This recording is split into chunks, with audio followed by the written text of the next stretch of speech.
Salam izləyicilərimiz. Bugün də növbəti mənzilimizə növbəti mebellərimizi təhlil etmək üzrəyik. Gördüyünüz bu mətbəx mebelinin korpus hissəsi laminat fasa hissəsi MDF panel materialından yığılıb. Hal-hazırda karyan qoyulmayıb, amma inşallah tezliklə qoyulacaq. Bu hissədə laminatdan korpus hissəsi və fasa hissəsi laminatda olan bir penalımız var. Bu hissədə 2 ədəd bizim Stroy'un xalidiyetimiz var, soyucumuz var ki, hansı ki mənzilimizə, yəni ümumi görünüşünə böyle təsir edir, qapalı olması ilə bağlı. Burada belə bir twistendimiz var.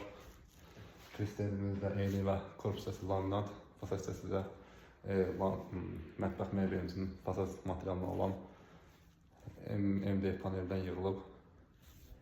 İnşallah bütün işlərimiz yekunlaşmaq üzrədir. Tezliklə digər mebellərdən sizinlə paylaşacağım. Çox sağ olun.